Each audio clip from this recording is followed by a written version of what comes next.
Hello and welcome to another update video about Dogecoin. Of course, a lot of requests these days, as we've made like 50%, in just a few days.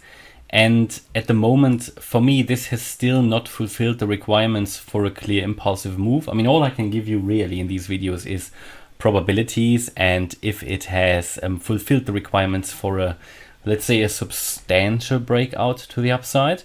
Bear in mind what happened with XRP a couple of weeks ago. It pumped out of nowhere and then it's just stalling at the moment. This can happen with Dogecoin as well. My point at the moment and my view at the moment is I'm still leaning towards us coming down once more in a wave 5. I know what a lot of you will say now, and you'll say, this is going to go to the moon, this is going to pump, and it could do. And let's all celebrate if I'm wrong. I'd be very happy to be wrong, because it would mean that a bull run is starting and the focus will get onto crypto. Yeah, so I'm very happy to be wrong in terms of, what this is. I mean, I'm not telling you this definitely will go down. What I'm telling you very clearly, and I don't want to be misunderstood, I'm telling you very clearly that this move to the upside has not fulfilled the requirements yet for an impulse. And that is what I want to see. I want to see those 5 waves filled, and we're going to go to the lower time frame now and take a look at that in detail. But we really want to see those 5 waves filled, because the problem that you get with such a pump out of nowhere, it opens the doors for an immediate sell-off again. We had something very similar with XRP. Again, XRP did hold support, which is good. But the point that I try to make here is that we don't have enough evidence to consider this a substantial breakout. It would all just be speculation, and this move to the upside here has not yet fulfilled the threshold for something more bullish. It could become something, but I'm going to tell you exactly how you can figure out when these conditions are fulfilled and what needs to happen for this to be considered a substantial breakout. Okay, so generally about Dogecoin, I think it is nice to have some. I do still have some Doge flying around somewhere, and yeah, I think I said it in previous videos about those coins, and we've got ApeCoin, we've got sort of Dogecoin, we've got SHIB. I sort of put them into a similar category. Yes, they are sort of to a degree ecosystems, at least some of them, and you can do something with them. But the point why I put them into one category is I think they are a degree of coin or a category of coin that can pump out of nowhere, and they can go absolutely mad when they do. Now, I'm not trying to hype anything, but it is just what these guys are doing. And we did have it, we do have it occasionally with SHIB, we do have it with Dogecoin, and you have the similar, I don't have the entire wave count on this chart, but we had it here as well. I mean, look at this. This was back in 2021. This just goes from 0 to 100 in a few weeks. It can do that. And the good thing that we have at the moment here is that something substantial is starting. Bear in mind, something crazy started here as well in November 21, and there wasn't really much out, coming out of this. But the point is really that if Doge is going to break out here, it could bring a lot of focus back into crypto, which is great. And by the way, the DXY did drop as well recently, which is good as well, which brings a lot of resolves a few of the liquidity issues we have. So all of that is looking good. But this is all I'm telling you here. We don't really have the confirmation yet. We have some good signs. We've got the volume that's come in. We do have a very strong move to the upside. Now again, that could very easily be a fake out. Those moves with a lack of structure sometimes are just fake outs, but it's certainly something interesting to watch. I'm still leaning towards wave 4 going into wave 5, making a lower low, maybe in the sort of 4-cent region. Of course, I don't know, and therefore I'm telling you that what we want to see here is 5 waves filled. For all of you who don't know what that means, what we want to see, as per the Elliott wave method, what you need to see to establish that a trend has changed, you need to see 5 waves into the direction of the higher level trend. Now, what does that mean? That means if you want to understand when something has shifted back into an uptrend, you need to see 5 waves. And what we want to see here ultimately, and let me just go back.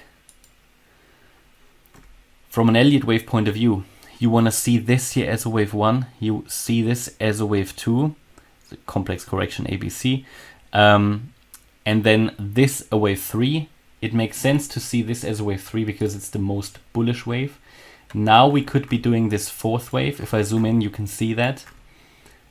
And I'm going to tell you in a minute what support level needs to hold, and what we then need to see. We then need to see one more leg up. If we see one more leg up, I make the bullish breakout scenario the primary expectation. Okay, but even then, it's not confirmed. Even then, it is not confirmed that this is a substantial breakout.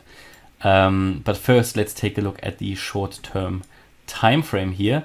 So of course, you know, we've moved up in what you could consider a 3rd wave. We've now come down in what I consider to be a 4th wave. Important is now to understand which support level needs to hold to not invalidate this wave pattern. To do that, we measure the length of the 3rd wave.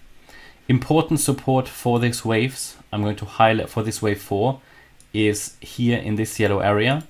Between 10.3 cents and 12.8. We've already reached 12.8. Why is that important? It is important because it is the minimum requirement of a wave 4. So reaching it is good because it gives us a bit of clarity.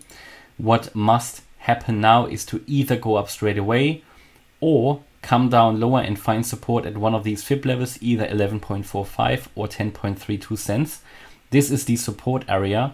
It should not drop below that level. If it drops below that level, my assumption is confirmed, and I will believe that we are in the 5th wave already to the downside, because in any wave 4, highlighted in blue here, we need to hold the 50% fib retracement.